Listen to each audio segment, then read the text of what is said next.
तो उत्तर प्रदेश की सियासत में कुछ भी हो सकता है और अब सारस पर सियासत हो रही है।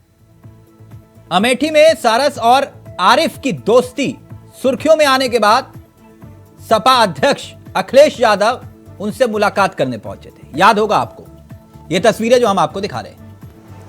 तब उस वक्त ये तस्वीरें खूब वायरल भी हुई थी। अब वन विभाग ने सारस को समसपुर पक्षी विहार रायबरेली भेज दिया। इस पर अखिलेश यादव नाराज हो गए, वार करना शुरू कर दिया सरकार की सोच पर, और दलील भी बेहद दिलचस्प। अखिलेश यादव कहते हैं मेरे मिलने के बाद बीजेपी वालों ने सारस को छीन लिया। इतना ही नहीं, अखिलेश यहीं नहीं रुके, उन्होंने यह भी कहा कि मैं जिस से मुलाकात करने जाता हूं बीजेपी उसे छीन लेती है। अब पर्यावरण के बहाने देश के प्रधानमंत्री तक पर अखिलेश यादव ने निशाने साध लिए। कहा ये लोग सारस को कैद कर रहे हैं, खुले में छोड़ने वाले सारस को अब ये पिंजरे में कैद कर देंगे। हिम्मत है तो मोर के बहाने प्रधानमंत्री पर निशाने कि मोर को छुड़वा के दिखाएं।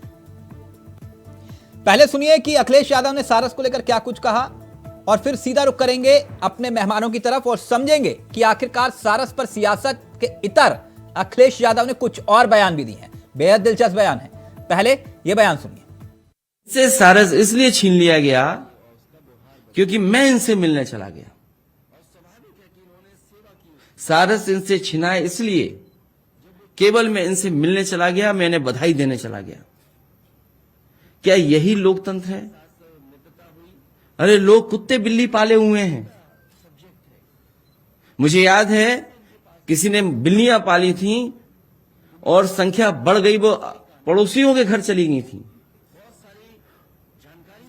और न जाने कितने पालतू कुत्तों ने कितनों को काटा है। सरकार ने क्या किया? अगर सरकार सारस को छीन रही है तो सरकार को उनसे भी मोर छीन लेना चाहिए जो मोर को दाना खिला रहे थे। क्या सरकार की हिम्मत है वहां पहुंच जाने की? किसी अधिकारी की क्या हिम्मत है वहां जाए और मोर को ले आए वहां से? यह केवल इसलिए किया सरकार ने क्योंकि सारस से और सारस को पालने वाले आरिफ से मैं मिल करके आ गया।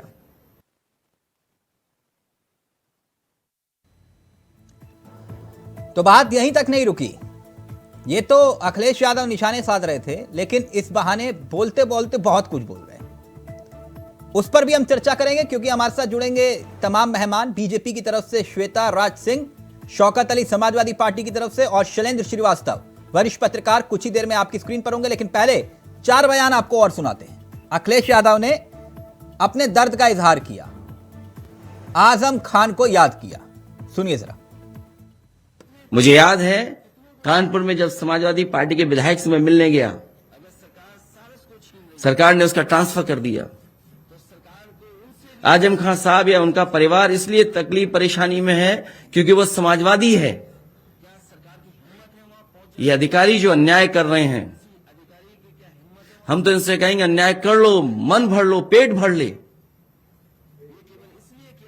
लेकिन जो ये आप काम कर रहे हो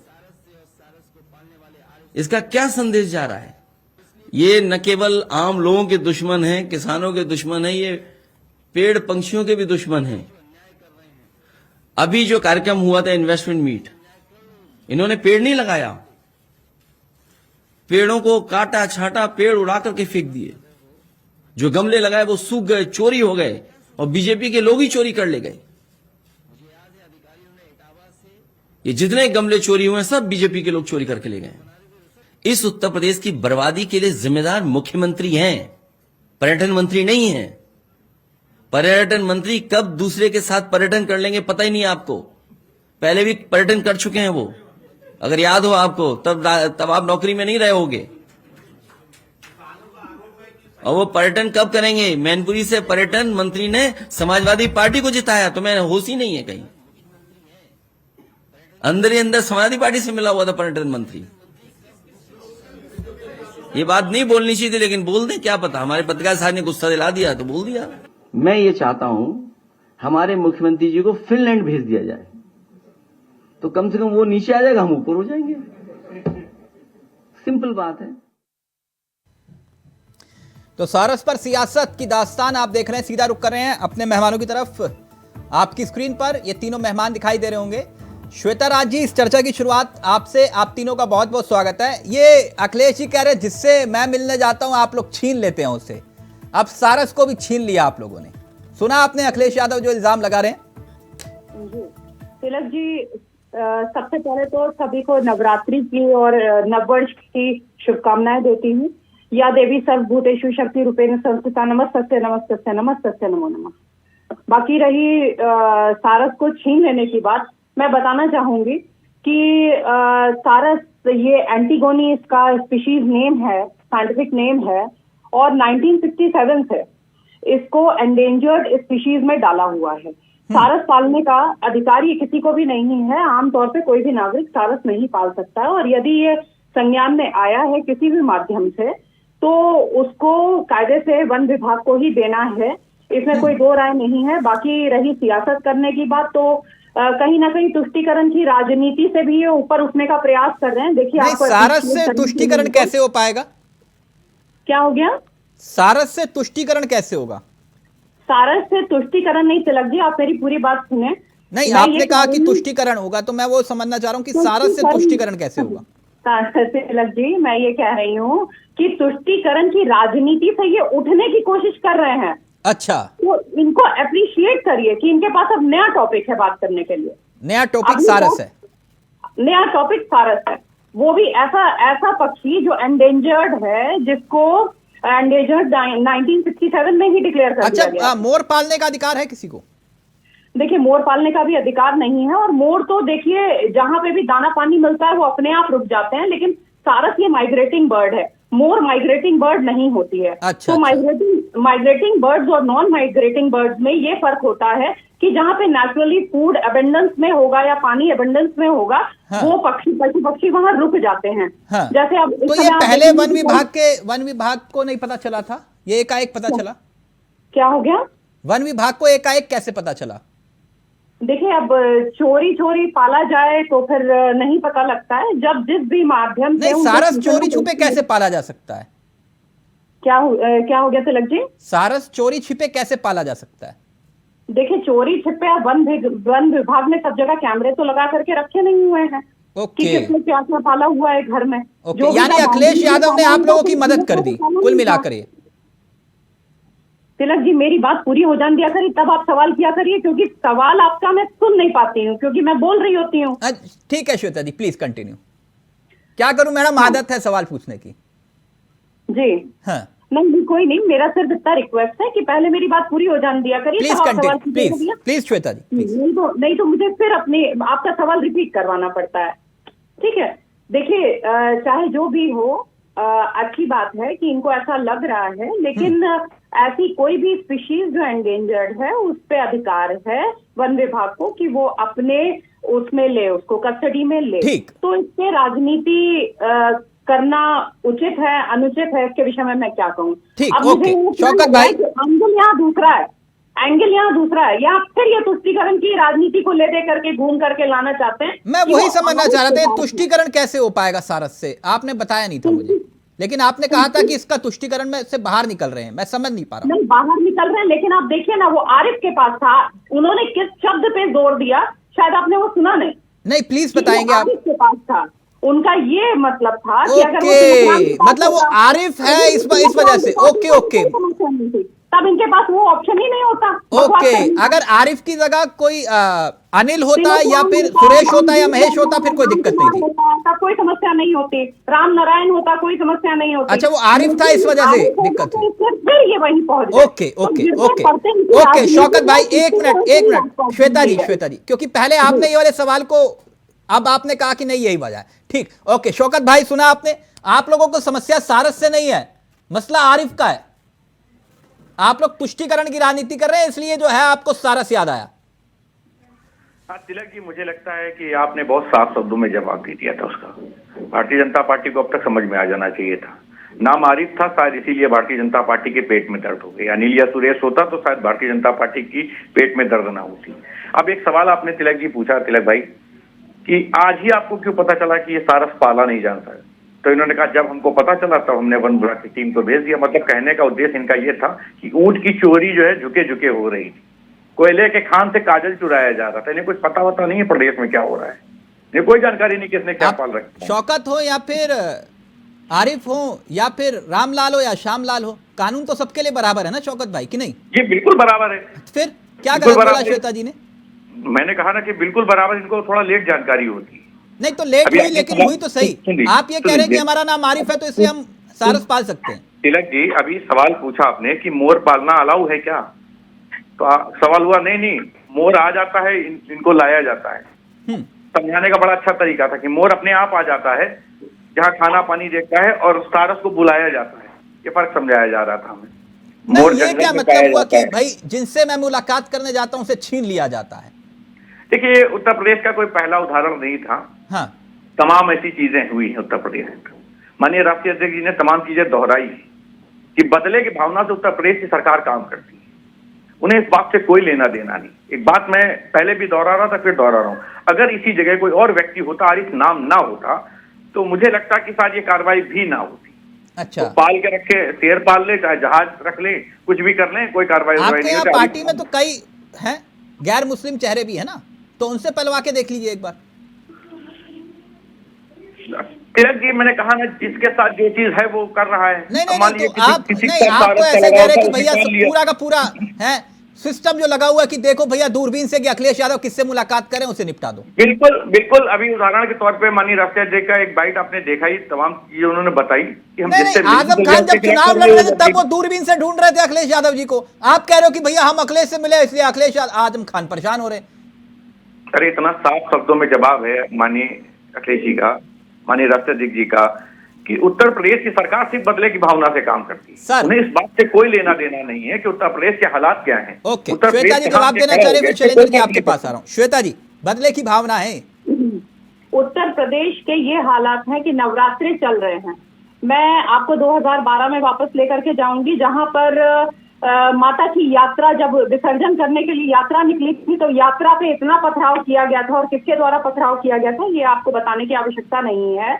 और माता की यात्रा रुकवा दी गई थी, मूर्तियों को तोड़ दिया गया था, खंडित कर दिया गया था, और वो यात्रा दशमी को ना हो करके उसके 2 दिन बाद हुई। तो आज के उत्तर प्रदेश में प्रत्येक धर्म अच्छे से पल रहा है, सौहार्द बना हुआ है, बम नहीं फूट रहे हैं, इनके पेट में ये दर्द हो रहा है। अब घूम फिर करके ये आरिफ पर चले आए। कितने अफसोस की बात है कि इतना खूबसूरत हमारा ये प्रदेश है, आज प्रदेश उत्तम मैं प्रदेश पूछ लेता हूं जो बात श्वेता जी आपने कही। ये कह रहे हैं शौकत भाई, आप लोगों के राज में जब इफ्तार पार्टियां देते थे कोई नहीं रोकता था, लेकिन आज जो है नवरात्र पर अगर दुर्गा पूजा हो रही है तो फिर आप लोगों को दिक्कत हो रही है कि सरकारी फंड से हो रहा है ये वो। तिलक जी, मुझे लगता है कि उत्तर प्रदेश सरकार का एक नारा है, सबका साथ सबका विकास जी, और वो नारा मुझे लगता है कि अब सफल हो जाएगा। पहले हम लोग नहीं मानते थे, लेकिन अब सफल हो जाएगा। इसलिए इस बात को कह रहे हैं भी नवरात्रि चल रहे हैं और नवमी के दिन जो कार्यक्रम होने हैं उसके लिए उत्तर प्रदेश की सरकार ने 1 लाख रुपए देने का काम किया है। अब क्योंकि उत्तर प्रदेश की सरकार एक नारा दे रही, सबका साथ और सबका विकास, तो जाहिर सी बात जब रोजा इफ्तार आएगा तो 2 लाख देकर काम करेगी, 1 लाख नहीं तो 2 लाख आप लोग देते थे जब इफ्तार पार्टी देते थे। अब सुन तो लीजिए पूरी बात को, मैं तो कह रहा हूं भाई ना, देते हो तो ना देते थे या नहीं? मैंने आपसे पूछा जब किसने आप क्या सत्ता दिया, में थे, जब किसने इफ्तार नहीं पार्टी दिया, देते थे अब सीएम उत्तर आवास प्रदेश पे, तिलक तब जी, तब तिलक नवरात्र जी, पूजन होता था वहां। तिलक जी, उत्तर प्रदेश की सरकार सबके साथ सबके विकास की बात करती है। शौकत भाई आप मुझे बता तो दो, मैं आपसे जो सवाल पूछ रहा हूँ, जब वहां पर इफ्तार पार्टी होती थी तब नवरात्र होते।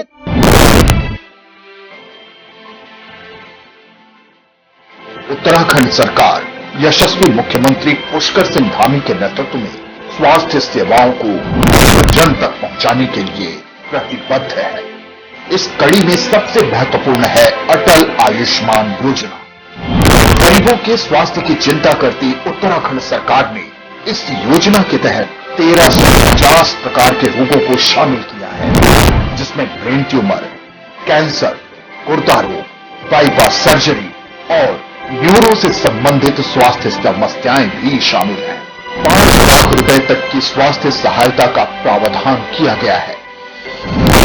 50 लाख से ज्यादा आयुष्मान कार्ड बनाए जा चुके हैं और इसके अंतर्गत आज 50,000 से ज्यादा मरीज इलाज के लिए भर्ती किए गए हैं।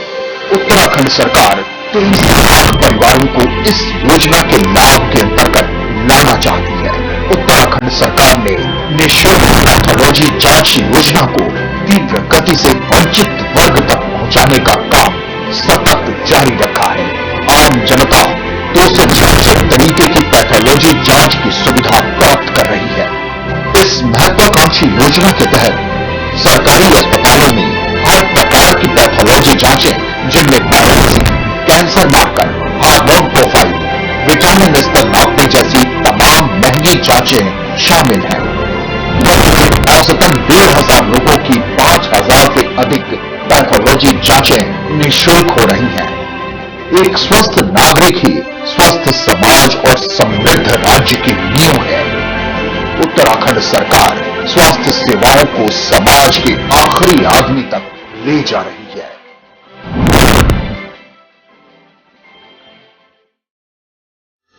नहीं होगा, उल्टा आप जिधर हाथ रखेंगे उधर किसी को दिक्कत हो जाएगी। हाँ। ये तो सत्य है, इसमें कोई दो राय नहीं।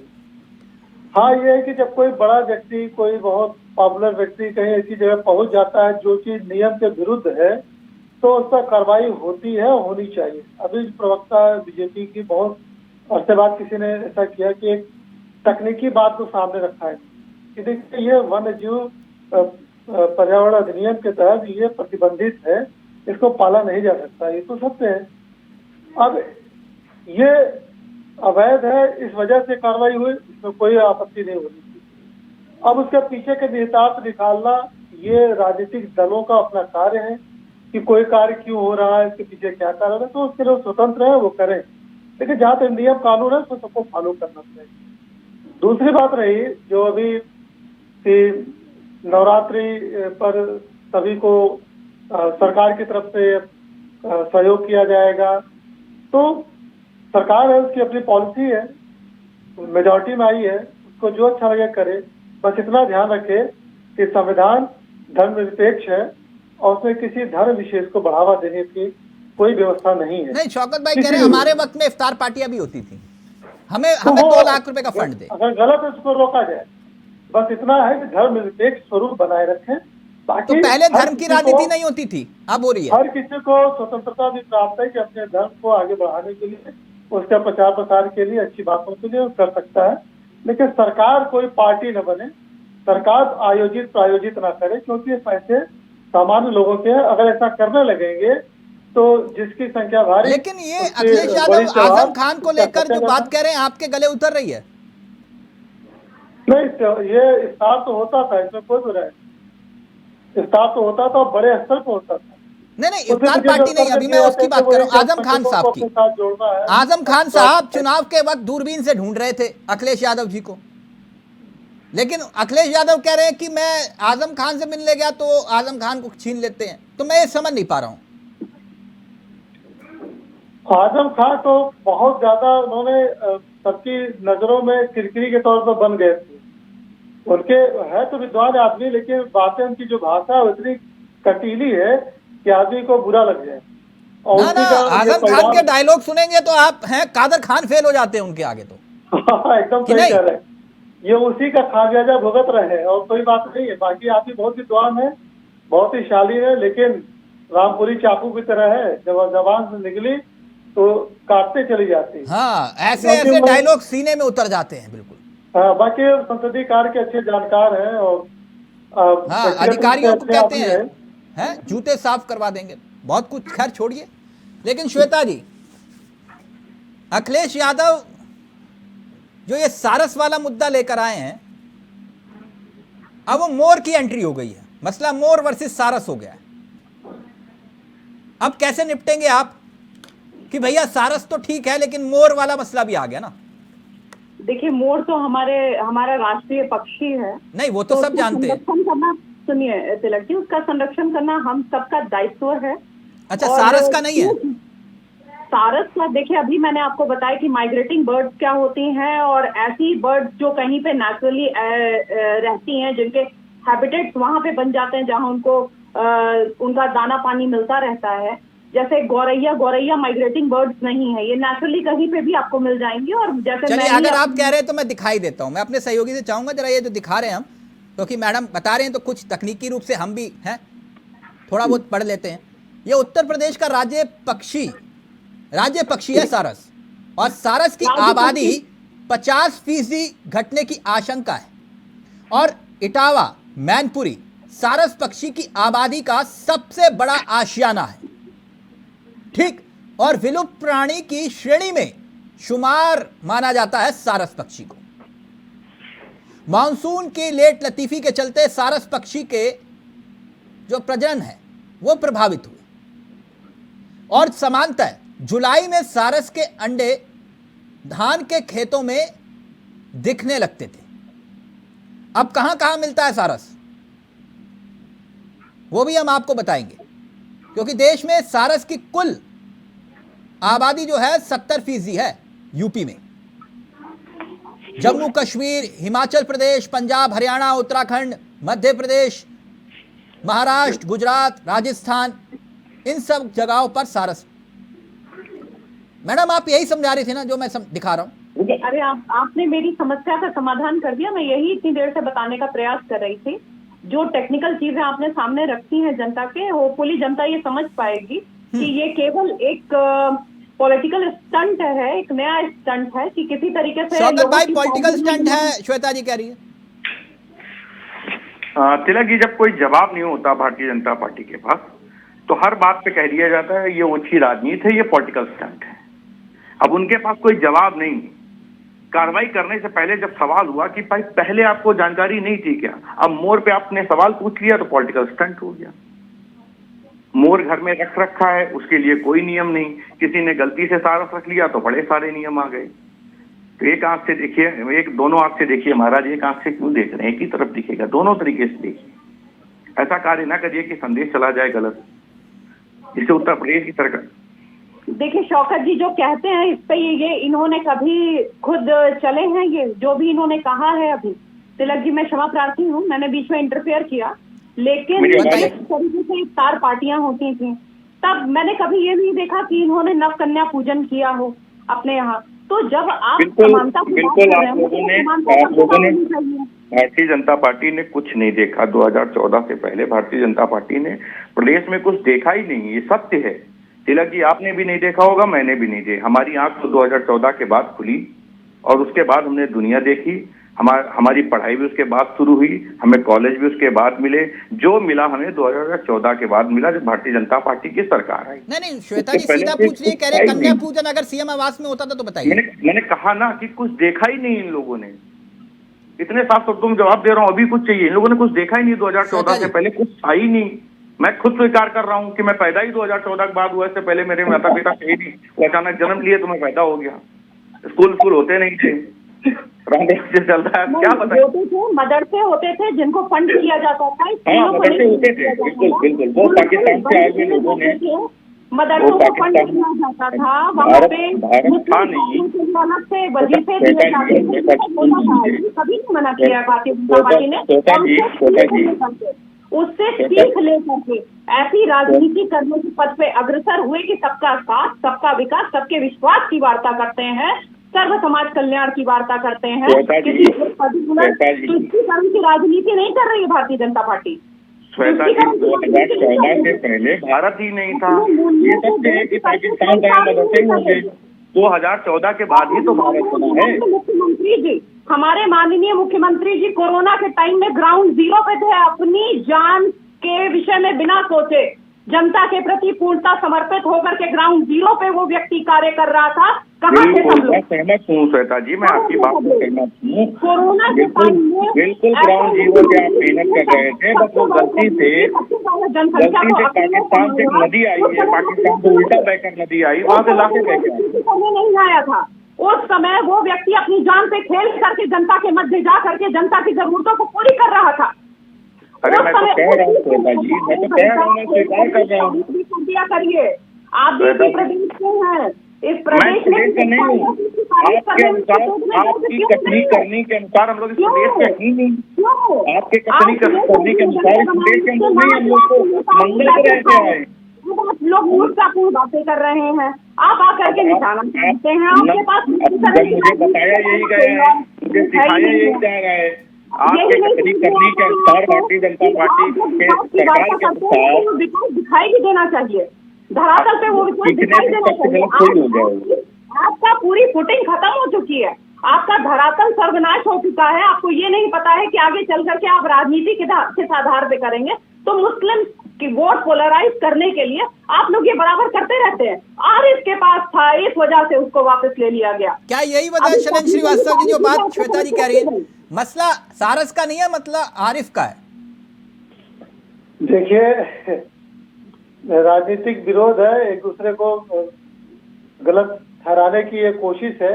हमें समझ नहीं आता इतने दुनिया भर के जीवन जीने के लिए मुद्दे पड़े हैं, उस पर क्यों नहीं फोकस हम लोग करते। आरिफ हो चाहे अनिल हो, क्या फर्क पड़ता है? तो ठीक है, कोई किसी को खिला पिला रहा है, खिलाए पिलाए। हाँ, ये उसको अपना बंधुआ बना करके उसको रखे ना, उसका भाव यही है। और कि काट वाट के खावा न ले, बहुत से लोग तो इसलिए भी रखते हैं, बाद में उसका यूज करेंगे या उसका शोषण करेंगे, वो सब नहीं होना चाहिए। बाकी फोकस और भी चीजें हैं जो हमारे लिए मतलब जाति जिंदगी में ज्यादा जरूरी है। हम देख रहे हैं हमारे प्रदेश और देश की राजनीति ऐसे गैर जरूरी मुद्दों पर उलझी हुई है जिसका सीधा असर हमारे ऊपर नहीं है। इनडायरेक्ट तो हर चीज का असर है। धूप तेज हो जाए तो भी असर पड़ेगा, पानी कम हो जाए तब भी असर पड़ेगा। तो जबरदस्ती की बातें होगी, बातें थोड़ी मतलब माकूल हो तो अच्छा लगता है। हाँ। और इन लोगों को भी ध्यान रखना चाहिए। कोई अच्छा काम कर रहा करने दीजिए, भाव देखिए उसका सहयोग क्या है। सारस बच जाएगा तो क्या है, खत्म हो थोड़ी जाएगा। मोर को खिला रहे तो कौन सा बुरा काम कर रहे, तो सब मतलब ध्यान रखना पड़ेगा। हम विरोध करने के लिए विरोध करें, ऐसा ही है शौकत भाई। फाइनल कमेंट, वो कह रहे विरोध करने के लिए विरोध करे बस, और कुछ नहीं। या सत्ता पक्ष की विरोधी दल के नाते कोई बात आ जाए उसका विरोध करे, ये भी ठीक है। दोनों को ही सोचना है। विरोधी दल हमारा सहयोग करने के लिए, वो अगर कहीं पर कुछ गलती हो रही है, कमी है, तो हमारा ध्यान आकृष्ट करा रहा है तो उसको ओके शौकत भाई, क्विक रिएक्शन जल्दी से। विरोध करने के लिए विरोध हो रहा है, विरोध करने के लिए विरोध नहीं हो रहा है। भारतीय जनता पार्टी को अगर सत्य में विपक्ष की बात सुनने की क्षमता होती तो ऐसे पूर्व में कई मुद्दे रहे हैं जिस पर विपक्ष ने आईना दिखाने का काम किया, लेकिन जब कोई अहंकार में होता तिलक जी तो सुनना नहीं पसंद करता है। ऐसे ही जब कोविड चल रहा था तब हम लोग आईना दिखाने का काम कर रहे थे, और तमाम मुद्दों पे हम लोगों ने आईना दिखाने का काम किया। आजकल कोलकाता से क्यों दिखाते हो आप? यूपी में बहुत सारे आईने हैं। अरे अब तो सुनना ही नहीं, कोलकाता से दिखाएं चाहे हम विदेश से जाके दिखाएं। नहीं, विदेश मत जाओ, विदेश पहले जाते थे, अभी रुक जाओ। हम कहीं साथ दिखाएं। जब पास से नहीं समझ में आया, जब इतना कुछ कहने के बाद समझ में नहीं आया। देखिए अब दिल्ली में नहीं मिल रहे क्या आईने आजकल? आईने पूरे प्रदेश में मिल रहे हैं। नहीं, दिल्ली में पार्टी ने कह दिया हमको यहाँ के लोग, दिल्ली में 10 जनपद के आसपास नहीं मिल रहे क्या आईने? हमने कहा पूरे प्रदेश में मिल रहे हैं। भारतीय जनता पार्टी ने कह दिया आप अकेले दिखा रहे हो इसलिए हम आपका आईना देखेंगे नहीं, सब लोग मिलकर दिखाओ तब मुझे महसूस होगा। अच्छा, सब लोग मिलकर दिखाओ, अकेले हमको देखना तो नहीं। सब में कांग्रेस है कि नहीं? अब भारतीय जनता पार्टी के जितने लोगों को आईना देखना चाहिए वो देखे, जहां तक समझ में आ जाएगा। मैं पूछ रहा हूं सब में कांग्रेस आती है कि नहीं? देखिए तिलक जी, तमाम लोग आईना लेके खड़े, अब एक एक के पास जाकर ये लोग देखें कि कौन सा आईना सही है। उसमें हो सकता है कांग्रेस कैसे तय होगा? आप और ममता दीदी इकट्ठे आईना पकड़ोगे, कांग्रेस अलग इकट्ठा, कैसे? फिर मैं समझ पा रहा हूं। सत्ता पक्ष तो समझ में आएगा ना कि हमको आईना दिखाने वाला व्यक्ति सही आईना दिखा रहा है या नहीं दिखा रहा है। हाँ। और ये आईना हमारे लिए कितना कारागार रहेगा, कितना कारागार उनको देखना है। शौकत भाई ने बताया आईना अब दिल्ली में नहीं मिलता, दिल्ली में नहीं पश्चिम बंगाल में मिलता आईना, वहां से लेकर आए हैं नया आईना। वाह शौकत भाई, सही कहा, थैंक यू सो मच, बहुत बहुत शुक्रिया। श्वेता जी आपका भी, शौकत भाई आपका भी, शरण जी आपका भी। तो अब सारस पर सियासत हो रही है, सारस पर। अभी देखिए कौन कौन से मुद्दों पर सियासत हावी हो। फिलहाल मुझे दीजिए इजाजत, नमस्कार, जय हिंद, जय भारत।